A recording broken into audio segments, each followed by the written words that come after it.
28, 29, 30। হ্যাঁ হ্যাঁ হ্যাঁ, আরো আরো, তাড়াতাড়ি তাড়াতাড়ি। বুক ডাউনের পর আবার ডাম্বেল উঠাই তুই। হালাই আমগো এই গরমের ভিতরে জিম করাইতাছে, পুষ্টিকর খাবার দেওয়ার নাম নাই, প্রোটিন পাউডার খাওয়াইয়া খাওয়াইয়া কি কষ্টটাই না করাইতাছে। এই কি বিড়বিড় করো, ভালো করে বুক ডাউন দাও। কুরবানির ঈদ আইসা গেছে, এখনো শরীরে গোস্তর খবর নাই। এই বডি নিয়ে হাটে গেলে কাস্টমাররা দাম কইব। দাও দাও দাও, বুক ডাউন দাও। ওই গোস্ত পাইবা কই? হারা বছর খাওয়াইছো তো খালি শুকনা খের, খের খাইয়া পাইছা সেটাই তো বেশি।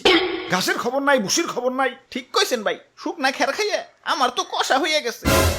আমারে কি তোমরা বলদ খামারি পাইছো যে সারা বছর ঘাস ভুসি খাওয়ায় খাওয়ায় নিজের পকেট ফাঁকা করবো, আবার বিক্রি করবার যেও কুইতা কুইতা লাভ করবো? আমি না মানব সেবা না গরু সেবা করতে আহি নাই, লাভ করতে আইছি। না বেশি সময় নাই, এই যে নাও সারা বছর ঘাস ভুসির পাওয়ার, একবারে নাও। চিরে মশাই কামড় দিছে রে, বড় মশা। ভাই এটা মশা না, এটা হলো গরু মোটা বানানোর ইনজেকশন।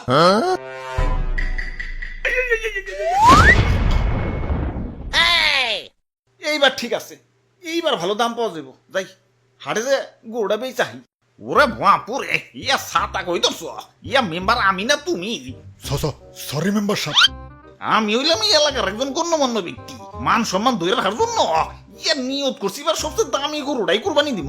ইয়া টাকা পয়সা কিছু না, ইয়া মান সম্মানটাই হলো বড়। আরে সবচেয়ে মন মরাই রয়েছে খেলা, এমন মন মরাই থাকলে কাস্টমার আইব। জাবর কাটো জাবর কাটো, পেটে কিছু থাকলে তো জাবর কাটো। ফুলাইছো তো ইনজেকশন দিয়ে, এখন ইনজেকশন মুখে না চাবাম না। এই যে নাও সেন্টার ফুট, নাও জাবর কাটো। ওরে বাপুরে, ইয়া গরু তো ভালোই মোটা তাজা হইছে। ইনজেকশন দিছো নাকি? আরে কি যে কোন, গরু তো আমার ফলমূল ছাড়া কিছু খাই না। এই তো একটু আগেও 10 কেজি আপেল সাবার করে দিল, দেখেন না পেটটা কেমন ফুলে রয়েছে। হালার খামারি, ইনজেকশন দিয়ে ফুলিয়ে এখন কইতেছো 10 কেজি আপেল খেয়ে পেট ফুলাইছে। কি বিশ্বাস হইতেছে না? দেখেন গরুর মুখ দিয়ে এখনো ফল ফ্রুটের গন্ধ পাইবেন। ওরে শয়তান, তাহলে সেন্টার ফুডের লেগে দিছো। যা সেন্টার ফুডই খাম না। থু। তা গরুর দাদা দাম কত?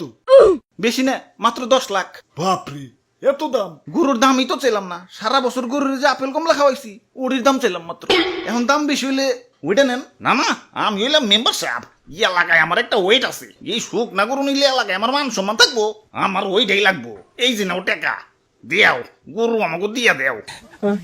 এই ভাই দেন, হাসিলের টাকাটা দেন। ওরে বাপুরে, ইয়া গরু কিনা পকেট ফাঁকা হয়ে গেছে, পকেটে আর কোনো ক্যাশ কুশ নাই। ক্যাশ না থাকলে বিকাশে দেন।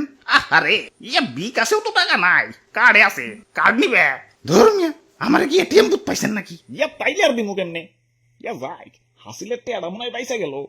আরে মেম্বার সাহেব, কার্ড থেকেও তো বিকাশে টাকা ঢুকান যায়।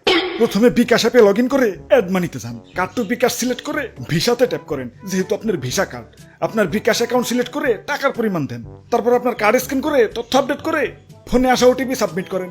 ব্যাস, অ্যাড মানি হয়ে গেল। আর হ্যাঁ, পরবর্তী লেনদেনের জন্য আপনার কার্ড অটো সেভও হয়ে গেল। হ্যাঁ পাইছি, যাই গে, ভালো থাকেন, ঈদ মোবারক। মেম্বার সাহেব, গরু ডাকি না জিতছি। একে তো খামারির যন্ত্রণায় বাঁচি না, তার উপর কাস্টমার খালি পাছায় থাবুর মারে, পাছাটা আমার লাল হয়ে গেল। খালি একবার দূরে থেকে মুক্ত হই, সবটির খবর আছে আজকে। কিরে তোর পাছায় গোবর ভরানো কেন? আরে ভাই এটা সেলফ ডিফেন্স, কেউ পাছায় থাবুর দেওয়া তো দূরের কথা, পাছায় হাত দুলানোরও সাহস পাইব না। এই নেও নাও, তোমাকে গরু নিয়ে বাড়ি যাও, শক্ত করে ধরো, গরু কিন্তু হেভি ডেঞ্জারাস। ওরে বাপুরে, ইয়া সাতা কই দছ, ইয়া মেম্বার আমি না তুমি? সরি মেম্বার সাহেব। কাম সারছে, গরু তো মুক্ত হয়ে গেছে। গরু এটা যে ডেঞ্জারাস, সবটা পালাও পালাও, দৌড়াও দৌড়াও। ওই তোরা আমার দৌড়ের সাথে পারবি? চুপচাপ জেনে দাঁড়ায় আসল দাঁড়ায় থাক, বলে কিন্তু গুতা দিয়ে চান্দের দেশে পাঠাই দিবি। মেম্বার সাহেব নড়াচড়া করেন না, গরু কিন্তু খেপে গেছে। অনেকক্ষণ ধরে তোকে অত্যাচার সহ্য করতেছি। ওই তোরা গরু কিনতে আসছিস, গরু কিনবি, পাছায় থাবুর দেওয়ার কি আছে? আরে স্যার, পাছায় থাবুর না দিলে গরুর ভালো মন্দ বোঝা যায় নাকি? তোমরা যে কি পরিমাণ ভালো মন্দ বুঝো সেটা তো দেখলামই। ইনজেকশন দিয়ে গরু ফলাইছে আর তোমরা ধরতেই পারলা না। আরে তুমি না কইলা ফল ফ্রুট খাওয়া ফলাইছো? মিছা কথা কয়, বিশ্বাস না হলে দেখে মুখে এখনো ফল ফ্রুটের গন্ধ আছে। অনেকক্ষণ ধরে তোকে অত্যাচার সহ্য করতেছি। আরে আমি গরু, আমারে মুসলমানরা কুরবানি দিব, আমার আত্মা ধন্য হয়ে যাইব। আর তোমরা বদমাশ খামারিরে আমাকে শরীরে বিষ ঢুকাই আমাকে শরীরের 12টা বাজিয়ে দাও। আরে আমার মাংস খাওয়ার পর যে তোমাকে শরীরের একটা বাজবো সেদিকে খেয়াল আছে। ওই একটা ইনজেকশন আনতো, হালার পাছায় হান দিয়ে দেই। ইয়া দুষ্টু খামারি, আমার টাকা ফেরত দেও। ওই তোমরাও দোয়া তুলসী পাতা না, দেন নাম্বারে করে কেমনে জানি করে টাকা কামাইছো, এলাকায় খুব সম্মানী ব্যক্তি হয়ে গেছো। কুরবানি দিবে তো আবার লোক দেখানো, আল্লাহর দরবারে পৌঁছাবো কিনা সন্দেহ। আচ্ছা না পৌঁছাইলো, গরিব মিসকিনের কাছে তো পৌঁছাইতো। এখন 10 লাখ 20 লাখ টাকা দিয়ে যে ফার্মের পোল্ট্রি গরু কিনতেছ, এত তো গরিব মিসকিনের হক নষ্ট হইতেছে। এগুলোর ভিতরে কষ্ট পাইবে, ফুল আইছে তো ইনজেকশন দিয়ে। এত অতিরিক্ত দাম দিয়ে পোল্ট্রি গরু কিনে টাকা অপচয় না করে সঠিক দামে দরকার পড়লে কয়েকটা গরু কিনো। এখন লোক দেখাও যাই করো, কমসে কম গরিব মিসকিনরা তো পেট ভরে ঈদের আনন্দ করতে পারবো। জি স্যার, ঠিক কইছেন স্যার। ওই কানে ধর, সবটিতে কানে ধর। স্যার আমিও, আমার তো কোনো দোষ নাই। পাছায় থাপুর দেওয়ার কথা ভুলে গেছো। কানে ধর, উঠবোস কর সবাই।